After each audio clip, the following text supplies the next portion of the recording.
Aku menghasilkan 400 juta pertama dari saham dengan modal ngutang.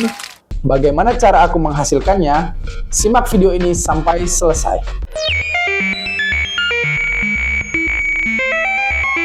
Awalnya saya tidak tahu apa itu investasi saham sama sekali. Lalu di suatu hari, saya pada saat sedang bekerja, saya sedang scroll-scroll handphone saya. Lalu pas saya scroll-scroll, saya melihat story WA dari kawan saya. Lalu story itu berbentuk seperti grafik-grafik harga saham gitu kan. Tapi sebelumnya saya belum tahu itu adalah grafik harga saham. Lalu saya balas saja, "Kak, itu grafik apa?" gitu kan. Lalu dia jawab, "Itu grafik harga saham, Dek," katanya. Lalu saya tanya lagi, "Itu maksudnya gimana, Kak? Apakah kayak yang penipuan kayak Indra Kents itu?" Karena dulu pada saat itu sedang marak penipuan aplikasi trading binomo itu kan.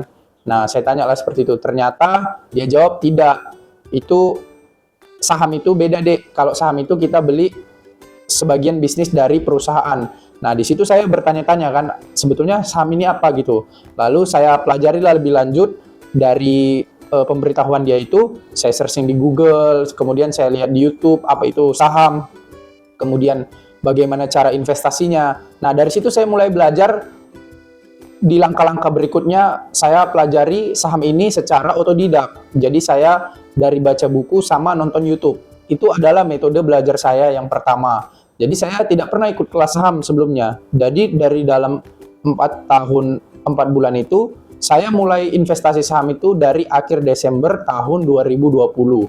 Nah, di situ saya pertama kali beli saham ya. Saham yang pertama kali saya beli itu adalah saham TLKM atau Telkom ya. Kenapa? Karena kalau kita dibilangnya ini kita beli sebagian bisnis dari perusahaan, ya tentu kita pasti secara logika dasar ingin beli bisnis yang untung. Nah, pada saat itu saya lihat teman-teman saya semua pakai paket internet itu kartu Telkomsel. Jadi saya pikir gini aja sederhana, nggak mungkin Telkom rugi ya kan, karena semua orang pakai kartu Telkomsel gitu. Jadi sesederhana itu aja. Saya belum tahu lihat laporan keuangan, kemudian analisa fundamental, saya belum tahu semua itu. Saya hanya pakai logika aja belinya. Nah, dan ternyata pada saat itu untung, tapi pada saat itu saya modalnya masih sangat kecil. Nah, saya itu aktif bekerja dari 2019 bulan Maret, tapi digajinya itu baru bulan April. Jadi, tepat bulan April 2025 ini, berarti saya udah kerja 6 tahun kan? 2020, 21, 22, 23, 24, 25, ya kan? 6 tahun. Nah, jadi selama 6 tahun itu pada saat 2020, 2021, dan saya masuknya kan 2020 akhir kan. Saya pada saat itu tabungan saya cuman sedikit kawan-kawan. Waktu itu saya cuman ada uang 40 juta. Nah, awalnya saya itu beli emas batangan. Jadi saya beli emas batangan, investasi saya itu lalu sudah naik harganya saya jual gitu kan. Tapi saya beli misalnya 1 gram 800.000 pada saat itu kan, 2019. Kemudian di 2020 akhir dia udah 980-an atau udah 1 juta saya jual gitu kan. Nah, saat COVID itu saya berpikir, ini uang saya kemana semua gitu kan. Saya nggak kelihatan uangnya, udah kerja 2 tahun tapi uangnya nggak kelihatan. Cuman ada tabungan 40 juta. Nah, di situ saya mikir kan, ini kemana lah dibuat ya uang ini ya, supaya bisa bertumbuh gitu. Nah, kebetulan pada saat itu ada yang saya lihat grafik saham itu. Nah, terus saya pelajari lah tentang investasi saham. Nah, jadi awalnya seperti itu. Jadi dari 2020 akhir sampai 2021 akhir gitu kan berjalannya waktu, kemudian 2022 akhir. Nah, di situ saya mikir, ini kalau invest ini sebetulnya enak, tapi kalau kita modalnya besar gitu kan. Nah, tapi dengan catatan, kita harus udah tahu dulu ilmunya. Jadi dari 2020 akhir, 2021 sampai 2022 akhir itu saya invest selama 2 tahun itu untung sebetulnya. Cuman dari 40 juta itu cuman berubah jadi 58 juta pada saat itu. Jadi cuman tumbuh 18 juta. Itu cuman tumbuh berapa persen kan, kecil banget. Nah, tapi saya rasa ini karena memang modalnya yang kecil aja gitu. Tapi kalau modalnya besar saya kira bisa untungnya lebih terasa gitu.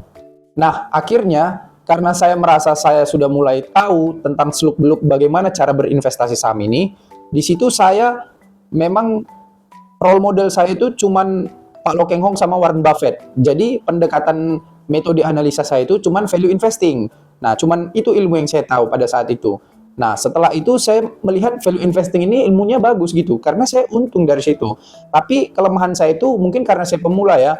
Misalnya saya udah beli saham gitu kan, saya tentuin harga wajarnya. Nah, dia belum kembali ke harga wajarnya, masih 20%, masih 30%, saya udah take profit. Kenapa? Karena saya nggak tahan nengok lihat keuntungannya itu kan.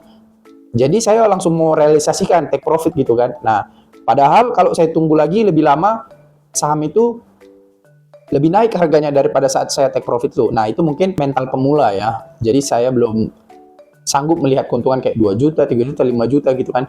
Jadi langsung mau take profit aja. Nah, setelah saya berkembang, di akhir 2022, saya memutuskan untuk minjam bank sebetulnya. Jadi saya mencoba untuk berani, dan kebetulan saya punya sertifikat yang bisa saya agunkan gitu untuk jadi pinjaman bank. Setelah itu saya pinjam 100 juta. Nah, nanti saya akan kasih semua buktinya, kalian tinggal lihat-lihat aja di sini ya. Tapi sekali lagi ini saya disclaimer on dulu, ini tidak untuk ditiru karena saya pikir cukup ekstrim juga yang saya lakukan, dan kalau untuk amatir mungkin tidak saya sarankan ya, karena kalau kalian invest modal minjam itu kan, kalau kalian sekalinya rugi, kalian pasti langsung stres gitu. Nah, jadi saya tidak menyarankan sebetulnya. Ini saya hanya share pengalaman saya aja gitu. Nah, kemudian setelah itu saya pinjam 100 juta, saya masih ingat saham pertama kali yang saya beli dari uang pinjaman itu saham Gudang Garam.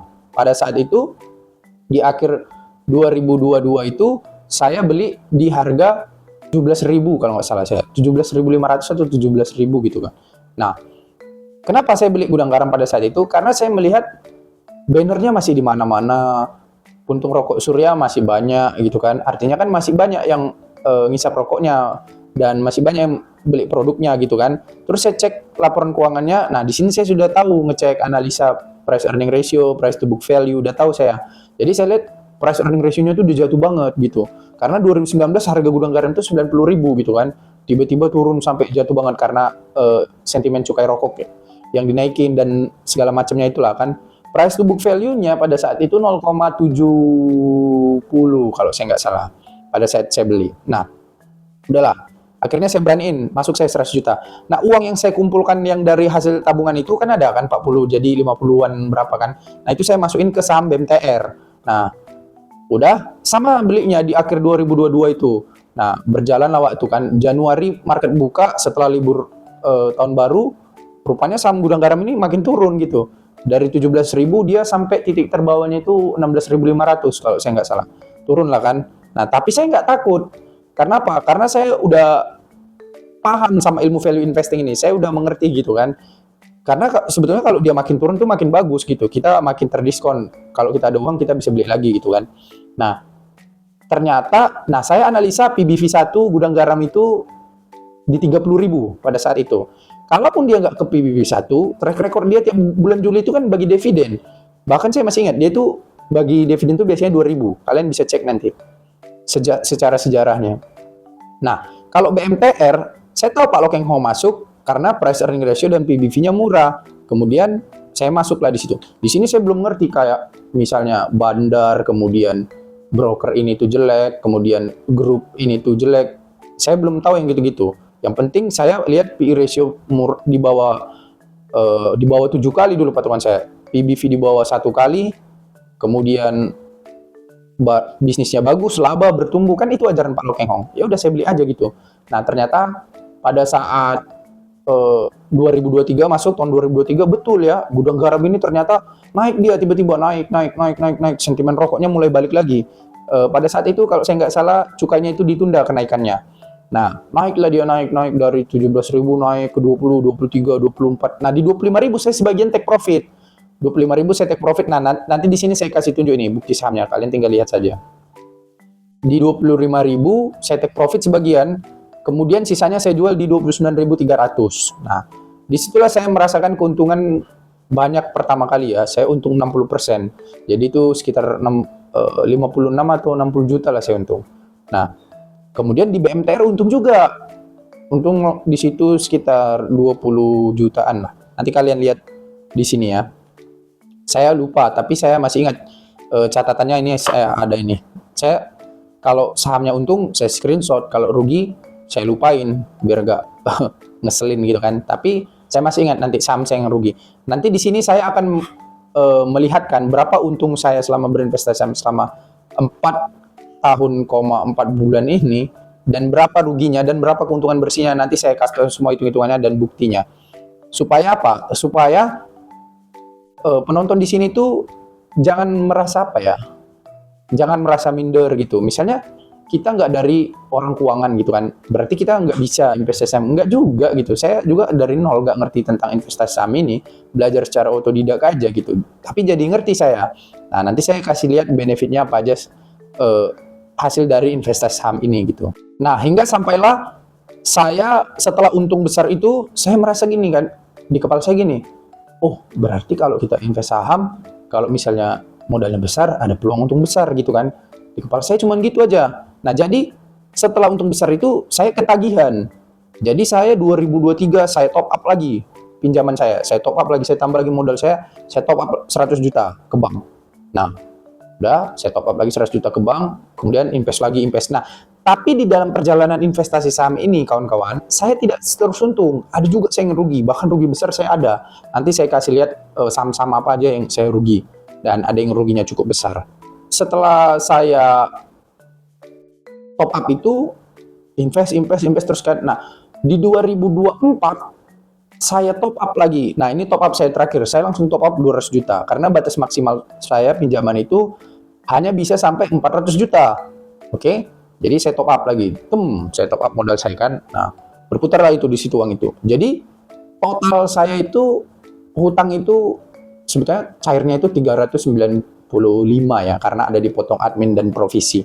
Nah, kemudian modal saya bersih 40 kan. Jadi saya nggak ada top up dari modal hasil gaji saya lagi gitu. Karena udah dari potongan bank tiap bulan itulah saya anggap itulah top up-an saya. Hanya bedanya diduluanin kan karena saya minjam kan statusnya.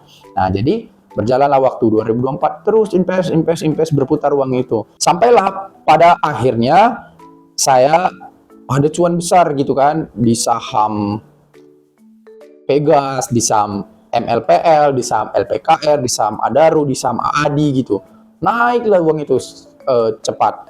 Sampai totalnya kalau nggak salah hampir 800-an ya. Nanti saya kasih tunjuk hitung-hitungannya di sini. Saya awalnya pas minjam itu, waktu top up terakhir, karena udah 400, saya tanya sama ibu pegawai banknya. Saya bilang gini, Bu, kalau misalnya saya nanti udah punya uang, ini kan tenor pinjamannya 15 tahun. Saya bisa nggak langsung bayar lunas semua, saya bom utangnya? Dia jawab bisa. Tapi dengan catatan, sisa pinjaman pokok kali 8%, karena saya kena penalti, 8%-nya itu penaltinya gitu. Oh, oke. Oke Bu, saya bilang gitu. Nah, jadi semenjak saat itu di kepala saya cuman gini, berarti misi saya cuman harus melipat gandakan uang ini. Karena apa? Karena saya hanya harus ngalahkan 8% setahun gitu. Pokoknya uang ini jangan sampai nggak untung di atas 8% setahun. Itulah di kepala saya misinya. Karena kalau di bawah 8%, artinya saya rugi. Lebih besar beban bunga saya daripada hasil investasinya, kan gitu. Saya investasikan lah kan, berjalan terus, saya beli saham ini, saya beli saham ini. Semenjak saat itu, ternyata uang ini berlipat. Jadi 400, jadi 800 gitu kan.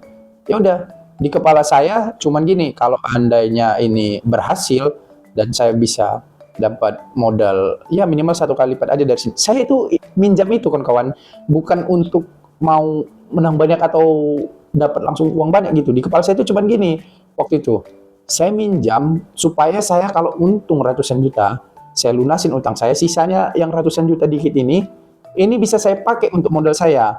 Minimal modal saya itu udah di taraf ratusan gitu. Supaya apa? Supaya untungnya lebih terasa kalau untung gitu. Karena kalau di puluhan saya udah alamin gitu kan, untung ya untung tapi nggak terlalu terasa gitu kan. Kalau ratusan minimal 100 juta itu udah mulai terasa kalau sekali untung gitu. Nah, disitulah jadi di kepala saya kalahin bunganya 8% setahun, kalau udah menang besar betul, udah sanggup melunasi utangnya, langsung boom aja, penaltinya nggak apa-apa kena 8%. Anggap aja itu untuk hadiah mereka lah ya, karena udah kasih pinjam saya ya kan. Ya udah, ternyata itulah yang terjadi dan itulah yang saya lakukan. Nah, jadi setiap kali rencana itu saya tulis di buku rencananya itu, ini bakal kayak gini nih, ini rencananya gini. Nah, jadi pikiran kita itu terprogram dan sistematis gitu. Jadi itulah yang terjadi. dan sampai akhirnya utang itu lunas. Nah, di sini saya akan mengasih lihat bukti screenshotannya. Terserah kalian mau percaya atau tidak, itu urusan kalian. Tapi saya di sini hanya mau kasih lihat buktinya saja supaya hitung-hitungannya jelas dan terperinci. Saya suka kalau jelas dan detail ya. Nah, di sini kita akan melihat saham-saham yang untung dulu ya. Untung dulu kita hitung. Nah, kalian bisa lihat nanti di sebelah sini ada saham GGRM, Gudang Garam yang tadi saya ceritakan. Saya di Gudang Garam untung 60 juta. Kemudian di BNGA, Bank CIMB Niaga, saya untung 1,3 juta, sedikit ya, saya masuknya sedikit pada saat itu. Nah, kenapa saya beli CIMB Niaga? Ini semua ilmu value investing, kawan-kawan. Kalau kalian ngerti ilmu value investing, mustahil kalian nggak beli BNGA. Itu kenapa Pak Lo Keng Hong beli BNGA juga. Karena akan ketemu, jalan pikirannya, metode analisanya soalnya sama, gitu. Nah, di sini kemudian saya untung di saham BDMN, Bank Danamon, ya, 11 juta. Kemudian saya untung lagi di saham BMTR yang tadi saya ceritain 21 juta. Kemudian NISP 1,2 juta. Kemudian di Pegas. Nah, Pegas lah untung saya yang besar pertama kali ya. 100 yang ratusan juta itu Pegas lah pertama kali. Nah, ini Pegas. 106 juta. Kemudian ada Wika. Nah, Wika ini saya ya kadang saya bosen trading aja gitu. Nah, ini untung 1,4 juta. Nah, kemudian ini laba ya. Setelah Wika, saham laba, ladang budget. Nah, sebetulnya saya itu sebelum ikut kelasnya Andri Hakim di Januari, saya sudah mempraktekkan ilmu backdoor listing itu. Tapi saya nggak tahu menamakannya itu ilmu backdoor listing. Hanya saja saya tahu ini pergerakan sahamnya volumenya tinggi banget gitu kan. Kemudian dia sahamnya itu kecil. Lah, kecilnya dari mana? Dari market cap-nya. Market cap-nya kecil, dia bisnis ladang baja. Kemudian ada informasi saham ini akan diakuisisi oleh Green Power Group, perusahaan Jepang ya kan. Nah, saya pikir gini, si perusahaan Jepang ini mau ganti inti bisnisnya jadi memproduksi baterai lithium untuk kendaraan listrik di Indonesia ya kan. Nah, dia ada kerjasama sama Ichgo. Ichgo ya namanya kalau nggak salah. Itu kendaraan listrik untuk Gojek yang kayak motor listrik gitulah, nganter-nganter GoFood atau apa gitu kan. Nah, dia yang supply baterainya itu. Nah, jadi saya pikir, oh ini bakal cuan besar nih kan. Nah, saya invest lah.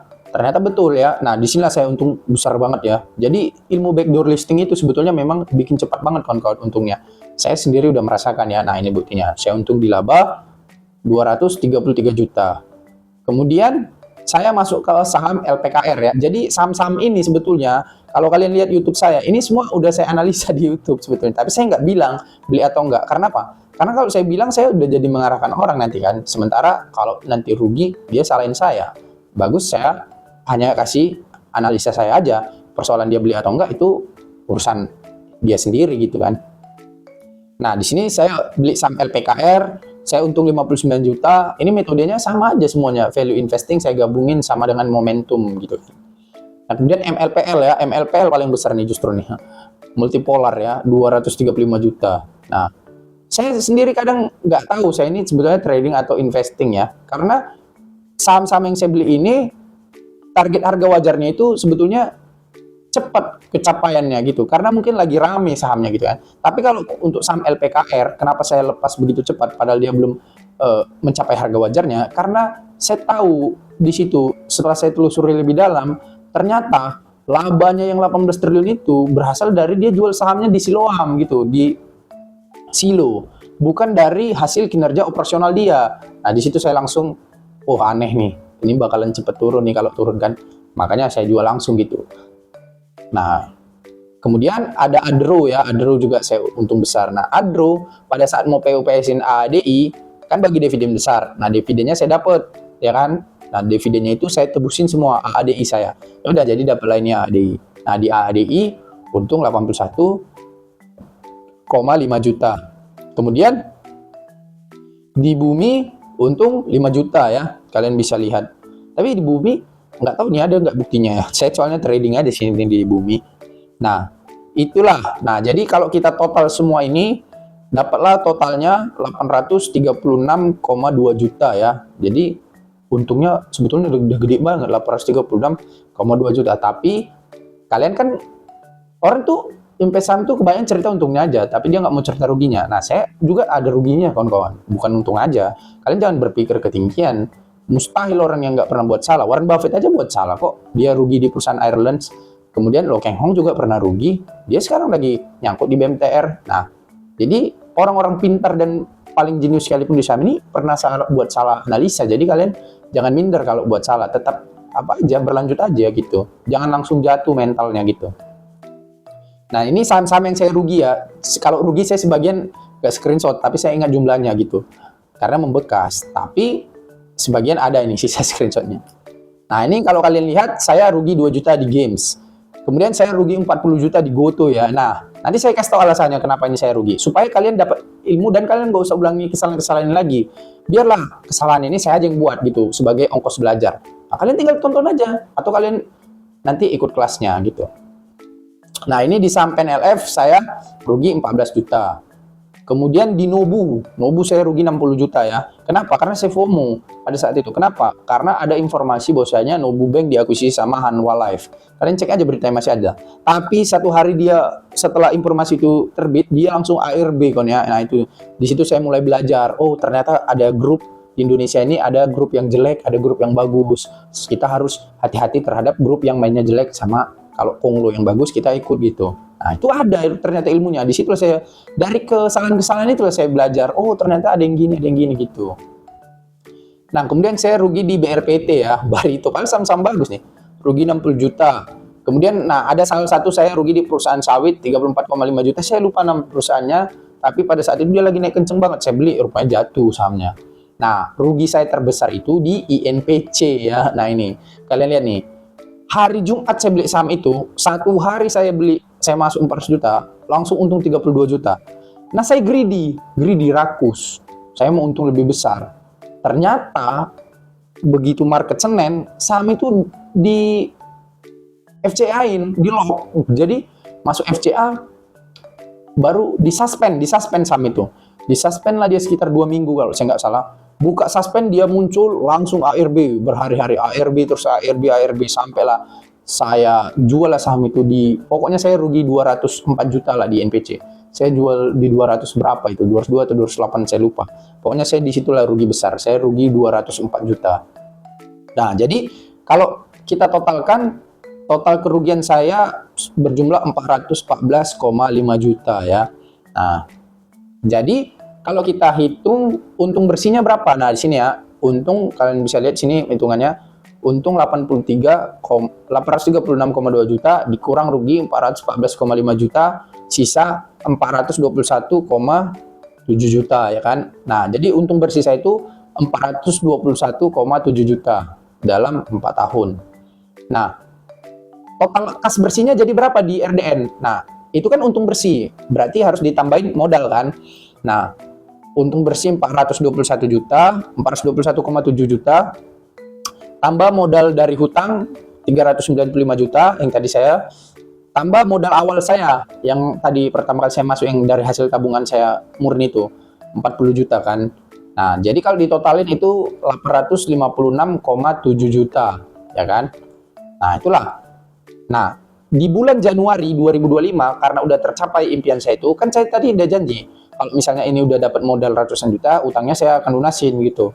Ya udah di Januari 2025 langsung saya telepon banknya, saya proses. Nah, langsung saya lunasin semua utang saya. Nah, ini buktinya kawan-kawan ya, kalian bisa lihat. Nah, saya langsung lunasin semua utang saya sejumlah 412 juta ya. Sebetulnya 411 sekian lah, tapi ya saya kasih uang minum lah yang bantu saya cairkan pinjaman ini. Jadi 412 juta lah habis kan. Nah, kas bersih 856,7 juta dikurang utang bank 412 juta, sisalah 444,7 juta. Nah, uangnya itu yang cair itu yang dipegang 440 juta, 4,7 jutanya itu dipotong fee 1% ya dari untuk sekuritas dari semua transaksi ini gitu. Nah, jadi dari 440 juta ini kan sebetulnya ini untung bersihnya itu 400 juta karena 40 jutanya itu modal saya pribadi kan yang masuk dari hasil tabungan awal saya itu gitu. Nah, itulah. Jadi saya untung 400 juta dalam 4 tahun. Jadi rata-rata satu tahun untung 100 juta. Nah, itu kalau dipersenkan mungkin sekitar 20 berapa persen ya. Kalau 400, 20 persennya berarti 80 juta, 23% kan. Gitu. Nah, saya sudah cukup puas sebetulnya karena Warren Buffett bilang kan, kalau kau bisa untung 20% setahun, itu udah bagus banget sebetulnya. Nah, saya bahkan melebihi. Jadi saya nggak terlalu iri sama orang karena saya udah cukup puas, tapi target saya memang belum tercapai. Saya mau mencapai 1 miliar pertama gitu kan. Nah, pertanyaannya, uang 440 juta ini sekarang kemana? Nah, uang 440 juta ini saya ada beli tanah, ya kan, ada beli tanah dan saya bangun rumah. Nah, saya beli tanah dan balikkan jadi nama saya dengan di SHM kan, saya habis 85 juta, 85 juta ya kawan-kawan ya. Nah, terus saya bangunnya itu ukuran rumahnya, ukuran tanahnya 5 kali 17, ukuran bangunannya 4 kali 15. Nah, saya habis bangunnya itu 105 juta ya. Nah, ini kalian bisa lihat nih foto rumahnya. Nah, jadi saya habis beli tanah dan bangun rumah 190 juta. Kenapa saya bangun rumah? Karena sebetulnya nasihat orang tua juga gitu. Orang tua bilang manusia itu harus punya rumah gitu ya. Karena manusia itu yang paling utama itu ada tempat tinggal. Jadi mau gimana pun situasinya, kalau dia punya tempat tinggal, dia bisa pulang ke rumahnya gitu. Ya udah, saya hanya ikutin nasihat orang tua aja sebetulnya gitu kan. Tapi di dalam pikiran saya, ya bagus juga sih ada aset yang nampak gitu kan, biar langsung hasilnya itu terlihat gitu kan, hasil investasi itu.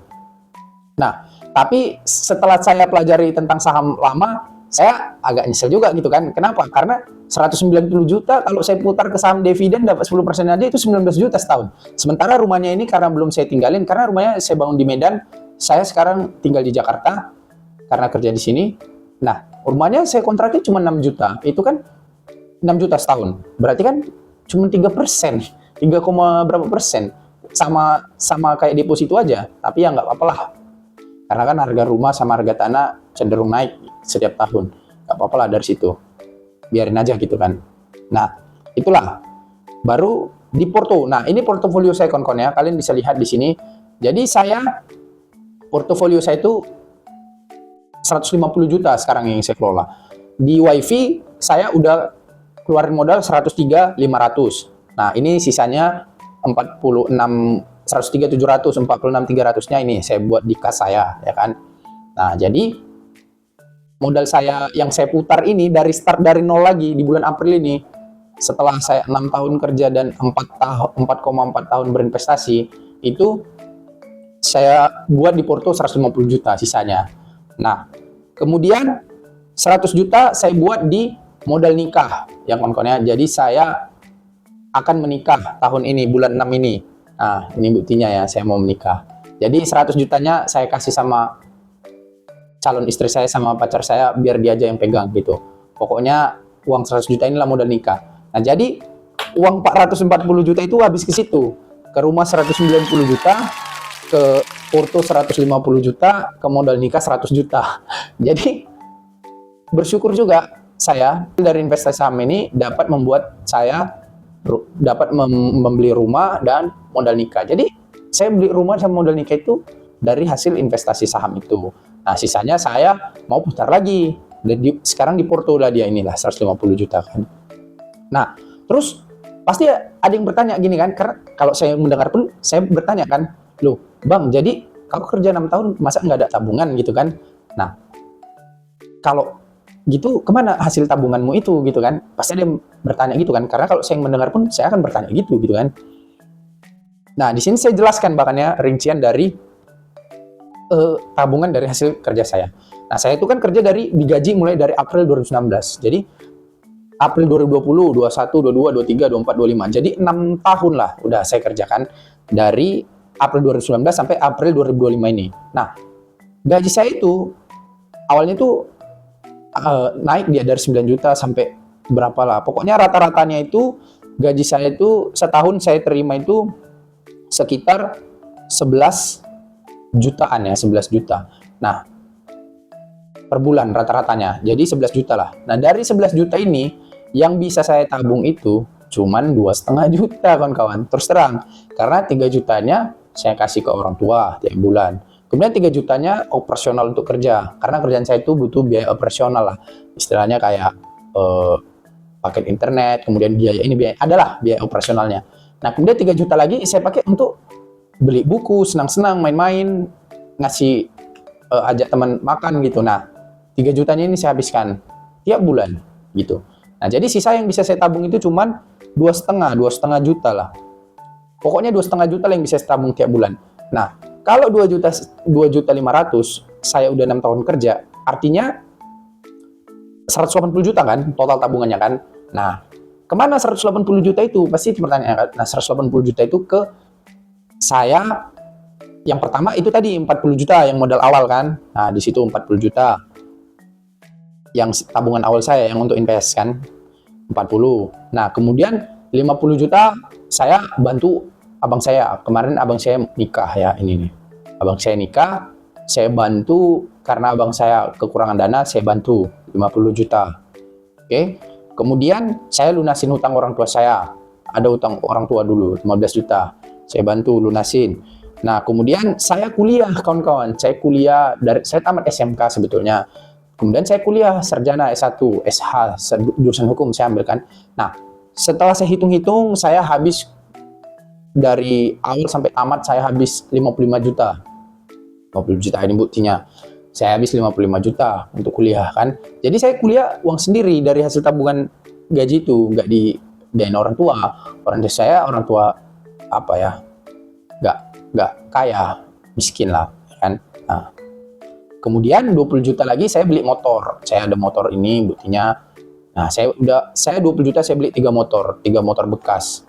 2 saya kasih ke Medan untuk orang tua sama adik saya biar dia bisa pakai kuliah. 1 lagi di Jakarta untuk saya pakai sendiri gitu. Jadi bahkan saya saat ini itu belum punya mobil kawan-kawan ya. Kenapa? Karena sebetulnya bukan saya nggak mampu beli, uangnya ada, tapi masih di Porto, di WiFi. Jadi saya masih lebih pilih putar ke saham. Nah, jadi di bulan April 2025 ini sebetulnya saya start dari nol lagi. Tapi dengan catatan saya udah nggak start dari minus lagi. Karena saya udah lunas semua hutang saya. Jadi saya start dari nol. Start dari 150 juta itulah. Karena sisanya udah di rumah kan. Baru nanti saya mau nikah. Baru nanti saya udah ada motor. Saya udah ada penghasilan dari kerjaan gitu kan. Jadi tinggal mobil aja saya kira.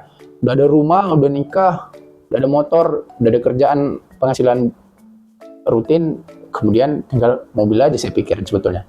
Walaupun sebetulnya bisa saya beli kan, tapi saya nggak mau beli dulu. Saya investasikan aja dulu. Itulah ke saham WiFi itu.